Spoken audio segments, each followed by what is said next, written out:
people, and they're only getting higher.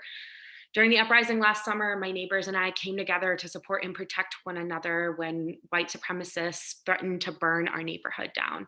We built one of the largest mutual aid sites in the city at Pimento Kitchen to make sure everyone had access to groceries when all of the local stores were boarded up.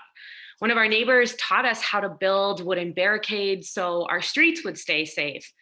I saw firsthand how when the systems around us fail, it's community that shows up to fill the gaps. I'm running for office because I believe our government has a responsibility to prioritize those closest to the ground in decision making.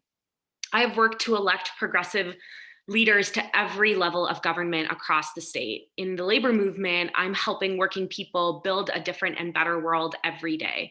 Most of my career has been spent bringing people together to build a world where we all have what we need to live safe and joyful lives. I am dedicated to fighting shoulder to shoulder with our community for equity and justice for all Minneapolis residents. I will be a champion for policies like fair scheduling that protect working class people. I'll fight for housing policies like rent control that keep people in their homes. And I will be a bold voice for leading us down a path to defunding the police and fully funding our communities. I want to be a champion for the people in Ward 10 and across our city who are often forgotten, people who are renters, students, our unhoused neighbors, and working class people like me. I want to help build connections between our neighbors with big hearts and those who need someone to show up and fight alongside them. And that's what my campaign is all about.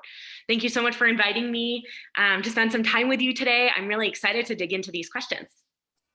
Awesome, thank you. We're excited too. And I realized I didn't introduce myself. My name is Anna. I use she, her pronouns. I am the Twin Cities DSA Electoral Committee co-chair. So let's kick things off. So we'll be starting with the questions that folks submitted in advance, and then we will shift to the questions that folks are asking through the Q&A. So folks can feel free to just keep the questions coming. We'll get to those after the form questions. So starting off with, what would you like to see done with the former site of the 3rd precinct? Do you think that police should return to the building, or should the building/land be used for something else? Yeah. No, I don't think the police should return to the site of that building. You know, I believe in a vision of like community control of public land, and I would love to see that space turn into something that like the community gets to envision, something that's very similar to the work that's done around the visioning of the East Phillips urban farming project, something that's similar to the Upper Harbor terminal, and like the conversations folks are having about like, well, what does the community want built here, and what do the corporations want built here? And so, yeah, I'd love to see like people decide like what we're going to do with that land, but I don't think it should go back to the police by any means. Awesome, thank you. Next question, who are some current elected officials locally or nationally that you would like to model your leadership off of, and why? Yeah, I think at the local level, I'm really excited about the type of leadership and approach to like governance that like Nelsie Yang has had in St. Paul. I really like this this practice of participatory budgeting, of collective decision making that she embodied like throughout her campaign, and then as an elected policymaker. I think it's one that's also similar to I don't know. I'm a fan of that type of leadership. I really also like how Jen McEwen has approached that with Twin Ports, and I think those are some pretty cool ways. I'm really interested in watching how like newer elected leaders approach decision making as something that's more inclusive. So excited about those things. Awesome. What is your personal experience with community defense? Can you tell us about a time when you protected your community in a time of crisis? Yeah. I think community defense is about like it's a form of love that we show for one another that can model how we build public safety outside of police. I think one example of that in my neighborhood, and I live in Whittier, and have for the last 5 years, but I think over this last summer I referenced this when I introduced myself, but in our neighborhood this summer, we started building some of these forms of community protection and community defense as like a decentralized, people-centered and led approach. One that's about building structures in which people talk to each other and it's like about skill sharing and communication. And I think that's like how we build safety in our neighborhoods and then in our city more broadly. But I think there's some really cool stuff around like helping helping people see how like most of the things that make them feel afraid are actually like not that scary at all, or like nothing bad's really happening. And I saw that a lot over the course of the summer as I hope to build out our neighborhoods, community safety structure. So yeah. How will you support citywide rent control as a city council member? Yeah. So I support the ongoing community-led work around establishing municipal rent control through a charter change as a way of circumventing the preemption at the state level. And I think that, that is going to end up having to be enacted through city ordinance anyway. And so I think we'll eventually have to decide what the cap on rent is. I support a 3% cap. I've, seen community organizations that lead that type of work on the ground, like Defend Glendale, Inclinos talk about a 3 to 5% cap. So I think those are what we should be fighting for. And then that has to be paired with really large, really significant tenant protections, because we know that rent control without strong tenant protections and eviction protections sets us up to be undermined. And for the people who are trying to help the most being harmed. And so, supporting a full package that's both about capping rents and strengthening tenant protections, specifically around just cause protections, around tenant opportunity to purchase, and things that loosen municipal restrictions to allow for more creative housing solutions. So. Wonderful.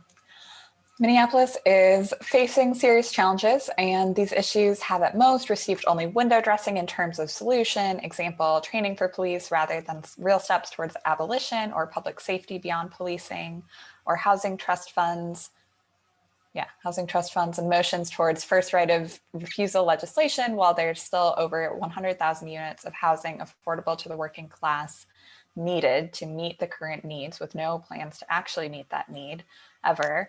If elected, how will you change that? I don't think I understand this. I can say it. I was going to say, yeah, there's a long preamble. I would sum up the question as there are serious challenges around working towards police abolition and working towards affordable housing for all.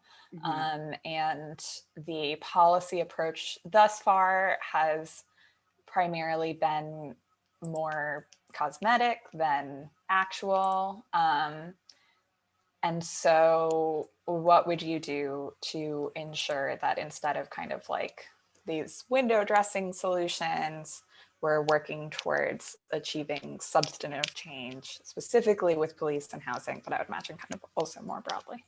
Yeah. So, I think that both on police and on housing, they're really big and complex issues that are never going to be solved either with one budget cycle or one level of government. And so, I think there's a ton of things that we can do at the city level that like begin to address or meet the level of housing insecurity in this city or the public safety crisis in this city. But like, it's one where we also have to bring other partners at different levels of government to the table as well, and ask them to and put them in positions where they really have to make those types of investments in our community too. So I think like we are going to continue to live in a really serious housing crisis in our city as long as housing is commodified, and this like approach of decommodifying housing isn't something that's easy to do, because our system was built for it to continue to be something that's bought and sold for profit. And so, I think there's some really cool stuff around, community land trusts and collective ownership of housing through tenant opportunity to purchase, or, keeping public housing public and fighting efforts of privatization, or increasing the amount of investments that we make in public housing. And the same thing with public safety, right? Like, we can work towards a vision of achieving like full abolition of our communities, right, where people have the full freedom of life and choice and self-determination that we want people to have. But like, there's small stuff that we can do right now that's like changing our charter to allow for us to have a more holistic approach to public safety. That's about 911 reform. That's about like changing who frontline responders are. Investing in programs that other cities have used and ones that are being built in our city, around like a different alternative or different approach to public safety that's not escalatory. But like these things are like, it's going to take our lifetimes to like live in a world where we have like full freedom of like choice and movement. And yeah, I mean, I think that we have to like keep pushing, keep organizing, keep like being in the streets, keep being annoying to people who make decisions on our behalf, and like, I don't know. Awesome, thank you. So we are going to switch over to the Q&A questions now. Tyler, I see that you have your hand up, but I'm not sure why. So please feel free to use the chat to chat directly with me if there's something that I can help with. But we're gonna flip over to the Q&A section. So our first question, would you be more willing, more so than the current council members in Minneapolis, to engage with politics outside of electoralism, for example, labor organizing, mutual aid, protest spaces? Yeah, I love this question. Yes, I would be more willing to do that. I think that change making is and always has been a community-led and community-centered thing that like that's how we've ever like really made progress on things. And I think that people who are in elected office certainly have a lot of power around like the allocation of resources, around like structural changes, but most of like the good that happens in the world like happens because people show up for each other. And like my background is in labor organizing. That's the work that I do right now. I work as the political organizer at the Service Employees International Union here in Minnesota, doing work that's about building the leadership of our members, who are predominantly working class and low wage women of color, to engage with people who make decisions on their behalf, to help them see that they have to make better choices, more or less. And yeah, I mean, I think that labor organizing, mutual aid, direct action, those go hand in hand with policy making too. So, and change making broadly. All right, our next question. Would you support a city resolution calling upon the Biden administration to end the US embargo against Cuba? Love that question. And yeah.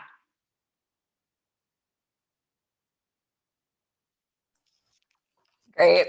I don't want to interrupt you if there's but it's just yes, cover it. Yeah. Perfect. Okay. Awesome. This person notes that they're asking this of all the candidates. Are you a landlord? AKA, do you own one or more investment properties with tenants?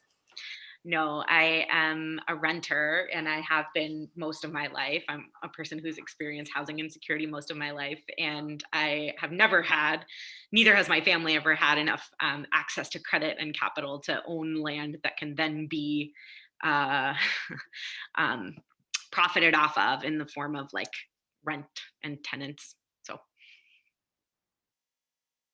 Perfect. Next question. How would you navigate compromise as a city council member?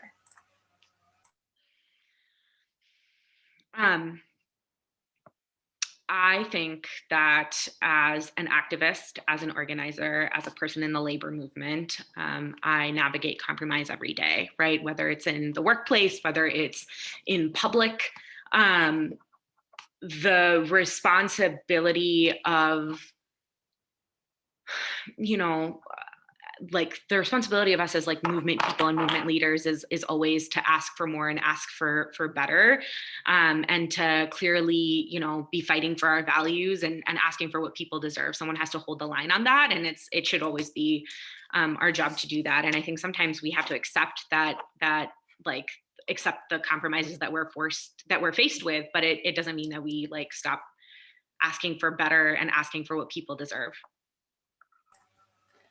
Wonderful, thank you. We have a few more reaction questions, but if folks have more questions, throw them in the Q&A. We will keep going until 8 or until all of our questions are exhausted. Oh, I see Tim has one here too. What is your experience in the labor movement? How has that experience affected your theory of change? And can you speak to the importance of an organized labor fight in the fight for a socialist world? So my dad was a mechanic and my mom taught kids how to read the Quran, and both of them were like did jobs that were unorganized, and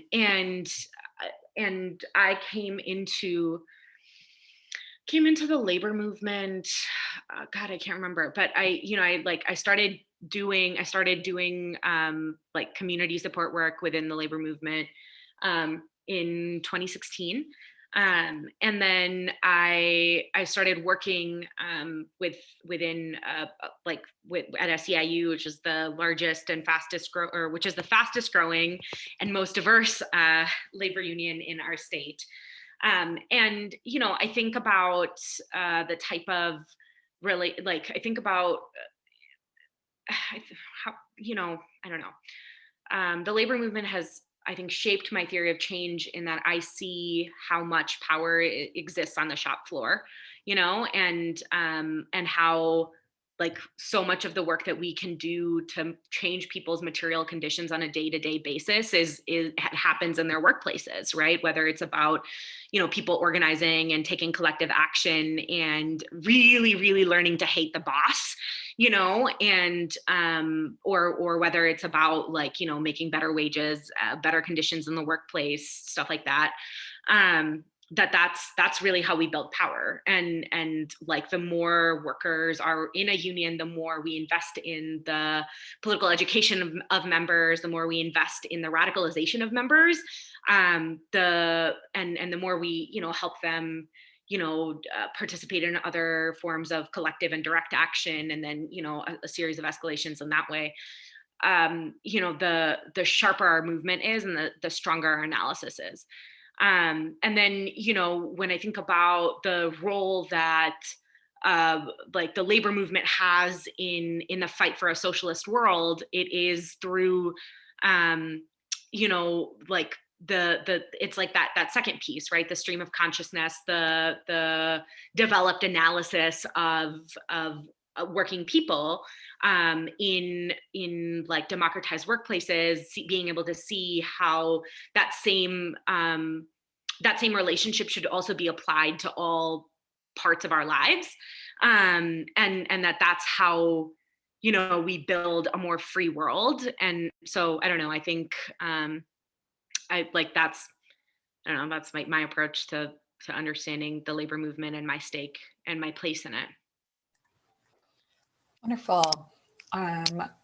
Another question coming in. How do you define gentrification in real examples?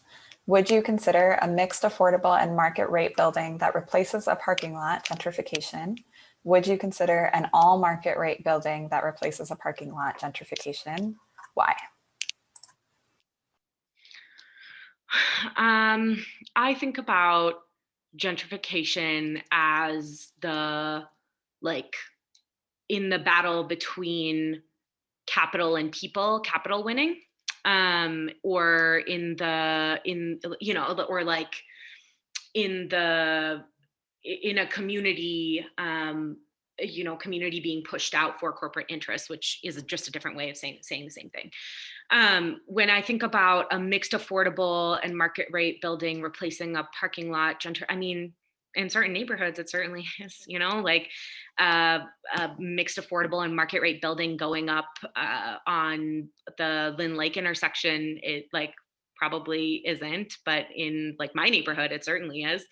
And then, an all market rate building that replaces a parking lot. Yeah, that's gentrification.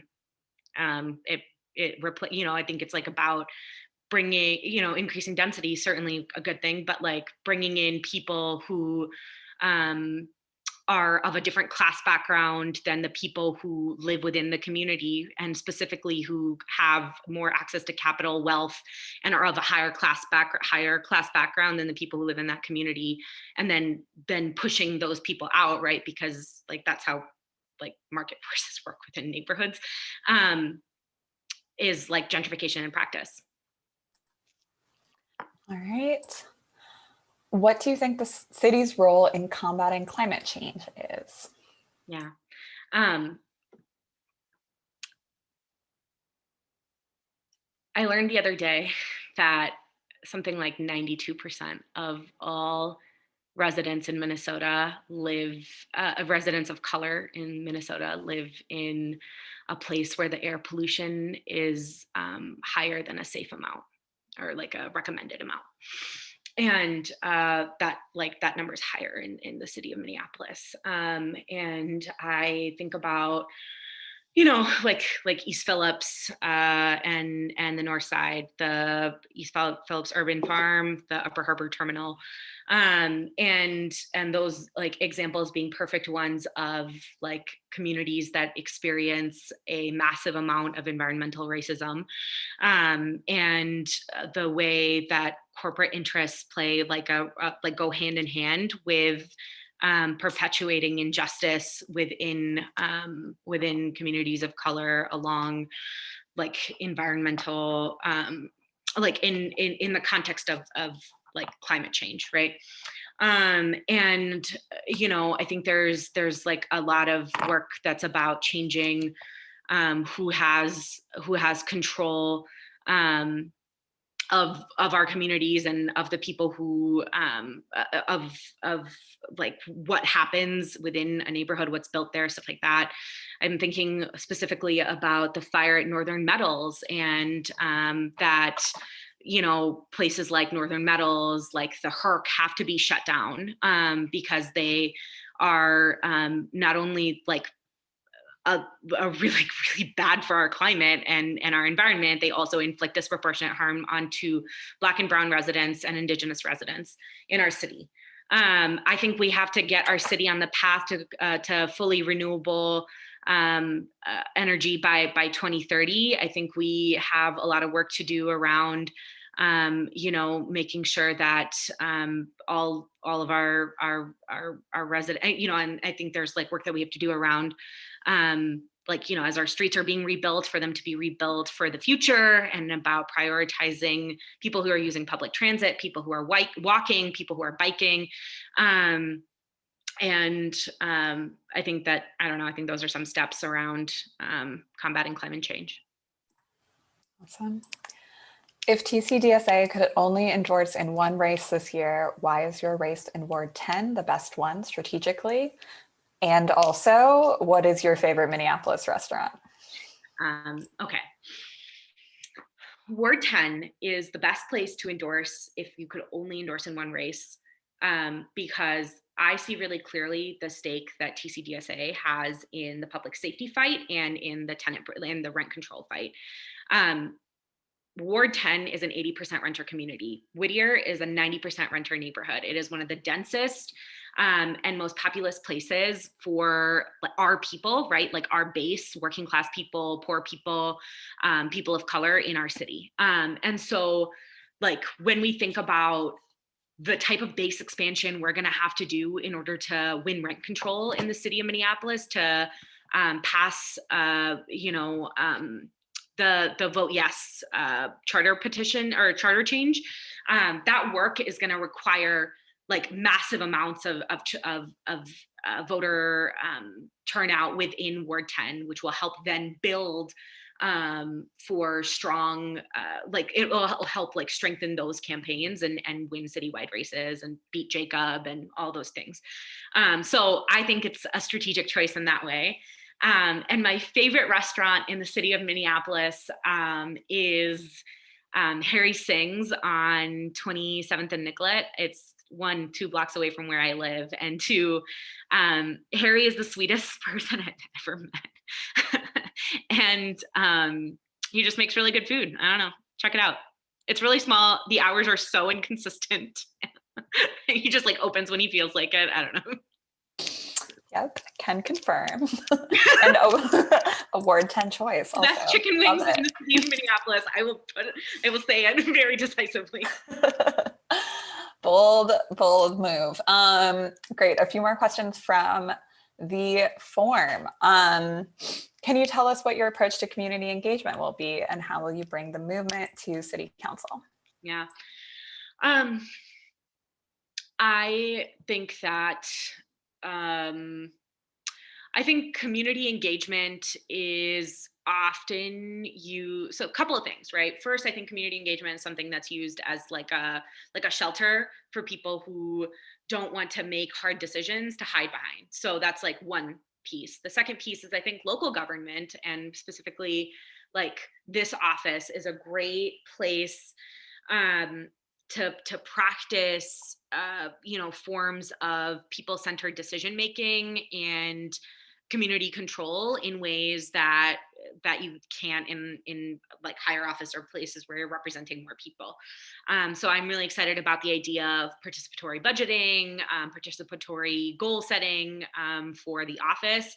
I think specifically about like how does that apply to movement work, and how does that play a role, right? Like we had to treat the movement like a constituency, and I think that's like, or like our constituents, right? Like that's how that would be like my approach to how that fits within governance, and how that fits within like, well, your responsibility is to like deliver for Ward 10, and it's also to deliver for the movement.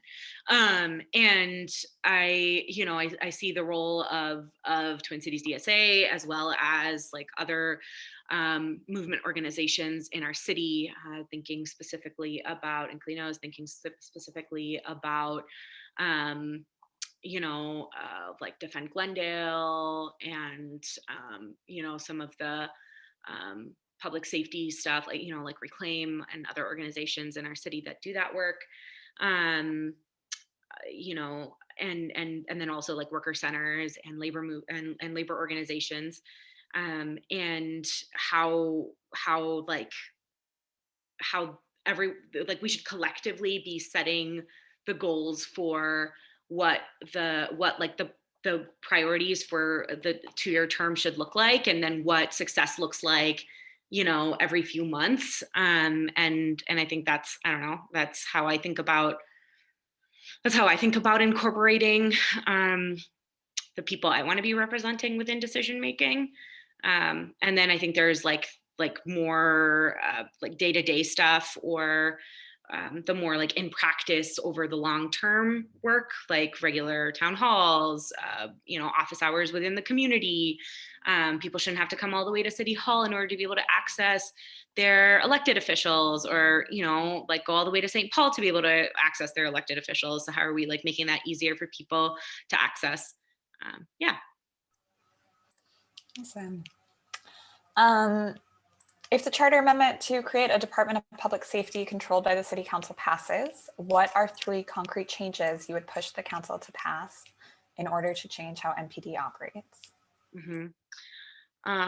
The first one that comes to mind for me is how we incorporate organizations that do a lot of the like frontline outreach work right now receive so much of the funding that right now is allocated for MPD or in like a really small amount is allocated through the Office of Violence Prevention.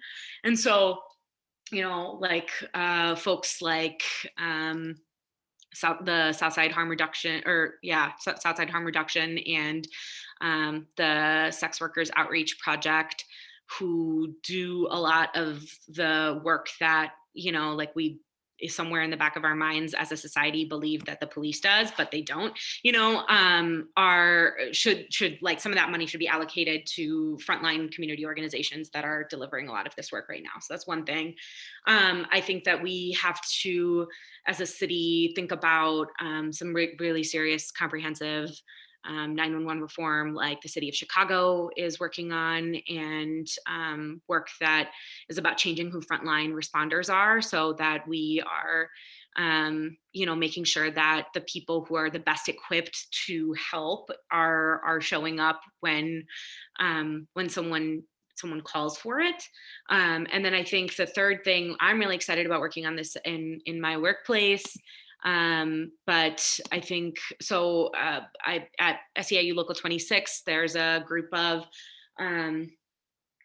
Black security officers who work downtown that have designed this project called the Community Safety Specialist Project that is about highly training people who live in each community, in each neighborhood. It's like very specific. Right now it's being implemented on the Broadway, North Broadway community, and then the second one is supposed to be in Phillips. But thinking about how we change who polices our communities, right? And making sure that those folks are also have like well-paying and well-paying jobs that are unionized, where they have lots of protections in the workplace, stuff like that, and receive high expertise and training around de-escalation, and are given the tools to actually help when they show up in a tense situation, right? Knowing that most of the time, the thing that people need the most is like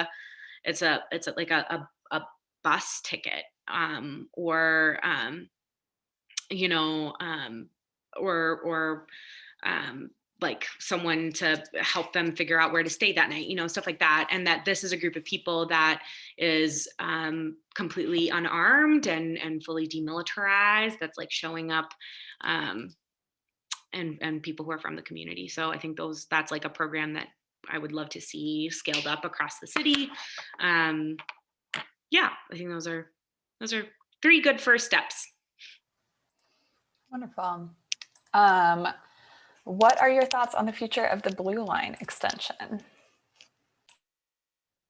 I think we need to build a city where everyone is able to move from place to place, regardless of how they do it, in a way that is efficient, in a way that meets their needs, and in a way that is like with an eye towards the future. And so, I think about like how our bus routes have been created historically to benefit white residents.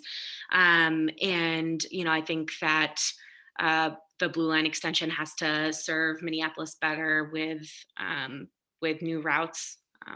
Yeah. Great.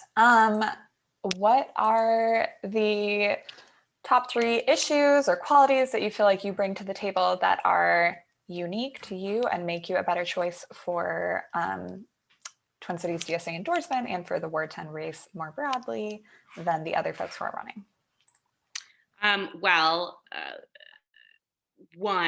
three, yeah? You asked for three? Yes. One, I am building the strongest campaign of anyone in this race. We have out-organized, outraised, and outworked all of our opponents from day one. And you know, are building a campaign that is people-centered, that invests within like actual human beings, where everyone makes a living wage, where people are treated with like love and care and dignity and respect. And I think that's something worth investing in, and that's something that's, you know, worth being a part of. Two, I you know, like my background is as an organizer and as an activist, and I think that as we look to what so many of us have named want to see different in our you know, in our government and in the city specifically, it's people who have a real strong pulse on what people on the ground actually want and need, and people who are willing to fight for it. And you know, that's something that I've spent my career doing, and like would continue to do as a city council member. And then three, I was going to make a joke about the colors and how they're really good, but I'm not going to do that. And instead, I'll talk about how, you know, I think that, you know, I'm the only person who in this race who has taken like the boldest approaches and ones that are rooted in like a real analysis and understanding of what the city government has a responsibility of doing, on public safety, on like rent, on tenant protections, and on housing overall. So, and I think those are like our biggest challenges right now as a city. So. Wonderful. How would you push the council forward in terms of protecting workers and building worker power in Minneapolis? Yes. So there's some really cool work that's happening at the city. There's a few really cool things that are happening that I think we should like continue to invest in and build upon. So I think so the city has a role in like how for on city projects, like who those are given to. And so prevailing wage is this like piece of policy that makes it so all city projects have to pay like the industry standard or the industry average. And it's a way of undermining non-unionized shops from being able to like outbid every single time like unionized shops. It's also a tool that we can use as a city and as a labor movement in identifying who bad bosses are, and then being able to undermine their power by organizing their workers. So that's like a really cool thing that we can do. And then specifically on like policy that we can be working on, I want to work on a fair scheduling ordinance that is about making sure that the people who make our city run are able to, and specifically people who make like our business corridors, like I think about Ward 10 and how large of an industry that is within this community, are able to have a consistent schedule that they can rely on in the same way that people who work 9-to-5s are able to. There's some really cool stuff that we can do around wage theft enforcement. Right now, you know, we used to be one person for the whole state that used to be able to do wage theft enforcement work. And like that's expanded a lot through state investment, but I think at the city level, there's a lot of work around investing in wage theft enforcement and increasing funding to that area of work.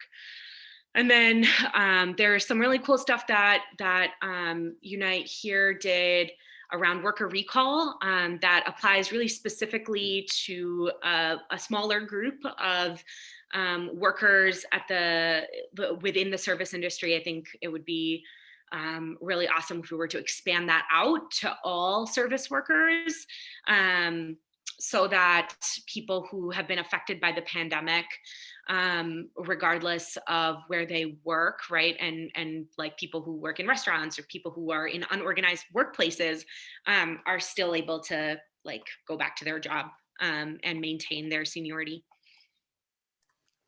Wonderful. So I think for good reason, during this election cycle and during this Q&A session, there's been a lot of attention paid to housing and policing, but of course the City Council has a wide number of responsibilities. Would you touch on maybe one or two issues outside of those realms that you think are really important that have not gotten enough shine or attention, and you want to just speak a little bit about your priorities around? Yeah. Housing and policing rightfully deserve a lot of attention right now. I think one piece that we've talked about a little bit, but deserves way more shine right now is like economic justice for working people at the city. We talked about it a little bit in our last question, but I think there's like a ton of work around around the protection of working class people as it's tied to public safety, as it's tied to housing security. It's also about how people are treated in their workplace, and there's so much like scope that the city has. We just talked about this a little bit, right? With being able to make significant progress in the protection of working class people through city ordinance and policy. So yeah. Wonderful. So Councilmember Cunningham recently laid out on social media a plan around unarmed traffic enforcement that he has given direction to city staff to pursue, which was unanimously approved by the council. What is your position on that, especially with regard to the fact that MPD does not currently have a traffic enforcement like department or division at this time? I don't think we need people who are armed to do most of the things that we ask them to do right now. So, really excited about traffic enforcement being something that people who are unarmed are going to be asked to do. I think in like a vision of a new Department of Public Safety that exists, that more holistically approaches public safety, this is something that would perfectly fit into that, right? And we're going to work really hard this election cycle to make sure that that's an option that we have. But I think that we know that there are really violent interactions between police and people in the community through traffic enforcement stops. And so it's really exciting to see guns taken out of the equation entirely. I still think that like there are lots of other things that we should be applying that same approach to. I don't really think that we need armed people to show up to almost all of the things that they get called to anyway. So really excited about this as a first step. And along somewhat similar note, what do you think the council could be or should be doing differently to build safer streets for all residents in Minneapolis? Yes. So safer streets are ones in which people who use all forms of transportation to get around, right? Whether it is walking, biking, like driving a car, taking public transit, are able to do so safely and effectively, right? And so we know that the adding of, and especially as we're like rebuilding and like there's massive reconstruction projects on major corridors right now, and we know there's like lots and lots of money coming in from the federal government through state government that's about investing specifically in infrastructure. So we're going to be faced with these choices way more in the coming years. But streets that are built that have protected bike lanes and protected bus lanes are safer streets, and adequately meet everyone's needs that are using our streets. And so I am a proponent of building our streets in a way that meets everyone's needs. Wonderful, thank you. If folks have any additional questions, I would encourage you to make use of the Q&A. We've currently run through the questions that folks have. So if folks want to throw in any additional questions that they have that we can get to in the last 10 minutes that we have, we will ask those. I'm going to give a moment for folks to do that. And if not, we will wrap it up a little bit early, having run through the questions that we currently have. But before that, to give folks a chance to ask their questions, we have an additional form question. So in the nonpartisan Minneapolis City Council election, you are running for the DFL endorsement. Would you be willing to endorse future TCDSA endorsed socialists who have chosen for various reasons to run on a different ballot line? Yes. I've been the very first DSA endorsed candidates campaign. I love people who run outside the DFL. Perfect, easy answer. Awesome. All right, so I am not seeing any additional questions. Just going to give folks another quick moment to get any questions in if you're just furiously typing as I am chattering away here. Don't want to interrupt that process, but if not, if we don't have any questions come in the next few moments here, we will wrap it up just a little bit early and give folks a chance to return to their Saturday evening plans. But before we do that, I just wanted to say thank you so much, Aisha, for joining us for this Q&A and for running for Twin Cities DSA's endorsement process.